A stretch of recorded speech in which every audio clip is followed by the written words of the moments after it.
কাঁথি ১ নম্বর ব্লকের মহিষাগোট গ্রাম পঞ্চায়েত এলাকার বহু গ্রামে সরকারি পরিষেবায় পানীয় জল খেয়ে অসুস্থ গ্রামের বহু পরিবার। গত ৩ দিন ধরেই পানীয় জল খাওয়ার পর একের পর একজন অসুস্থ হয়ে পড়ছেন এবং বিভিন্ন স্বাস্থ্য কেন্দ্রে ভর্তি হচ্ছেন। ঘটনা এই জল থেকে আমরা শুনছি, ডাক্তাররাও বলছে, আমরা যখন হসপিটালে ভর্তি করলাম যে জল থেকে হয়েছে। এই জন্য হসপিটাল থেকে যে থানাকে ফোন করেছে গতকাল, আমরা ছিলাম, ডাক্তারবাবু ফোন করার পরে ওনারা কি এসেছিলেন, আমরা তো এখানে ছিলাম না, ওনারা এসে এখানে কি চেক করেছে জল, তারপরে আমরা এখনো পর্যন্ত রিপোর্ট পাইনি। আমার বাড়ির পরিবার এখন 4 জন অসুস্থ, হসপিটালে ভর্তি গেছে। হ্যাঁ, মোটামুটি এখন এই পরিস্থিতি। এই ঘটনার পর থেকেই এলাকায় যথেষ্ট চাঞ্চল্য ছড়িয়েছে। চিকিৎসা পরিষেবা ঠিকঠাক না হওয়ার ফলে হাসপাতালে নিয়ে যেতেও ভয় করছেন গ্রামবাসীরা। এই 4 দিন হয়ে গেল। আমার এই পাড়াটা এখন 3 জন, আমার এই পাড়ার ভিতরে 3 জন, আমার 4 জন পরিবারের পুরো ভর্তি গেছে এখন। মানে কাল বাচ্চাটা ছুটি করে দিয়েছে, এখনো 4 জন ভর্তি গেছে হসপিটালে, মোটামুটি সুস্থ, এখনো ডাক্তার ঠিক করছে না।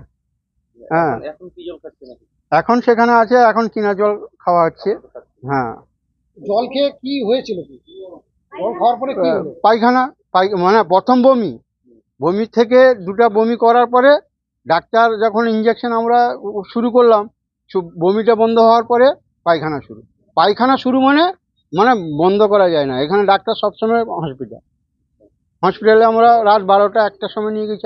আমার মেয়েকে তো কাল 12:30, মানে গত পরশু 12:30টার সময় নিয়ে গেছি, বৃষ্টি চলছে যখন, দিয়ে ভর্তি করেছি, মানে পুরো জলের মতন একদম। গ্রামবাসীদের অভিযোগ, গ্রামের বহু মানুষ আর্থিক সমস্যার দরুন জল কিনে খাওয়ার মতন তাদের পরিস্থিতি নেই। সেই মুহূর্তে এখনো পর্যন্ত সরকারিভাবে জল পরিষেবা পৌঁছয়নি বলেই তারা দাবি করছেন। আমি বাড়িতে যেরকমই জলের ব্যবহার হয় সেরকমই হচ্ছে, সেই জলেই খাওয়া হচ্ছে। আজকে 3 বছর ধরে এই জল খাওয়া হচ্ছে, কিন্তু হঠাৎ কি করে হয়ে গেল সেটাই বুঝতে পারছি না। মানে যেদিন অসুস্থ হয়েছি সেদিন থেকে আমি হাসপাতালে গেছি, মানে 10টা পর্যন্ত ভালো ছিলাম। 10টার পর অসুস্থতা শুক্রবার থেকে হয়েছি, আজকে 4 দিন হয়ে গেল হাসপাতাল থেকে এলাম। এটা ঠিক আমি বুঝতে পারছি না কি থেকে হয়ে গেছে, জলের কারণে হতে পারে কি সেটাই আমি ঠিক বুঝতে পারছি না। এই গ্রামের মিনিমাম 30-40 জন মতন হয়েছে। হ্যাঁ, ভর্তি ছিলাম, এখন এলাম।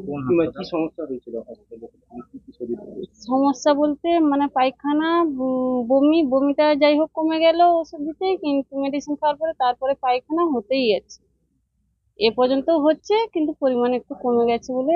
আর হাসপাতালে এত রোগী থাকা যায় না, দারুয়া হাসপাতাল। সোমবার দুপুরে কাঁথিতে প্রতিক্রিয়া দিলেন এই বিষয়ে তৃণমূলের জেলা সভাপতি পীযূষ কান্তি পণ্ডা। তিনি ওই এলাকা বিজেপি পরিচালিত গ্রাম পঞ্চায়েতের মধ্যে পড়ে বলে জানিয়েছেন। বিষয়টি খোঁজ নিয়ে দ্রুত সরকারি সাহায্যের আশ্বাস দিয়েছেন পীযূষ কান্তি পণ্ডা। আপনারা সকলেই জানেন, মানুষ অসুস্থ হয়েছেন মহিষাগোট অঞ্চলে। ওই গ্রাম পঞ্চায়েতের মাননীয় প্রধান যিনি আছেন, তার অকর্মণ্যতা, পঞ্চায়েত সমিতি ও ক্ষমতায় আছে বিজেপি, এদের অকর্মণ্যতার ফল আজকে আমাদের ভোট হচ্ছে, পেয়েছি। সর্বস্তরে কাজ করার চেষ্টা করছে। আপনারা সকলেই জানেন, সারা বাংলা জুড়ে প্রচুর কাজ হচ্ছে, সেই কাজগুলো সেইভাবে পাচ্ছে না। আমাদের প্রিয় সভাপতি উত্তম বারিক মহোদয় তিনি ব্যাপারটি দেখেছেন। আমরা স্বাস্থ্যমন্ত্রীকে জানিয়েছি অতি দ্রুত যারা অসুস্থ হয়েছেন তাদের ট্রিটমেন্টের ব্যবস্থা করা। 3 দিন 4 দিন হয়ে গেল, এখনো পর্যন্ত সরকারিভাবে কোনো এই খবরটা টিম, স্বাস্থ্য সংক্রান্ত কোনো টিম বা পানীয় জলের কোনো ব্যবস্থা আপনারা সকলে জানেন, ওখানে গ্রাম পঞ্চায়েত বিজেপি ক্ষমতায় আছে, পঞ্চায়েত সমিতি বিজেপি ক্ষমতায় আছে। আমাদের কাছে খবর পৌঁছবে, আমাদের কাছেও লেটে খবর পৌঁছেছে। তারপরেও আমাদের প্রিয় সভাপতি জেলার উত্তম বারিক মহোদয় স্বাস্থ্য দপ্তর সেই বিভিন্ন দপ্তরকে অ্যালার্ট করেছেন, অতি দ্রুত কাজ শুরু করা। ব্যুরো রিপোর্ট, খবর BCBS।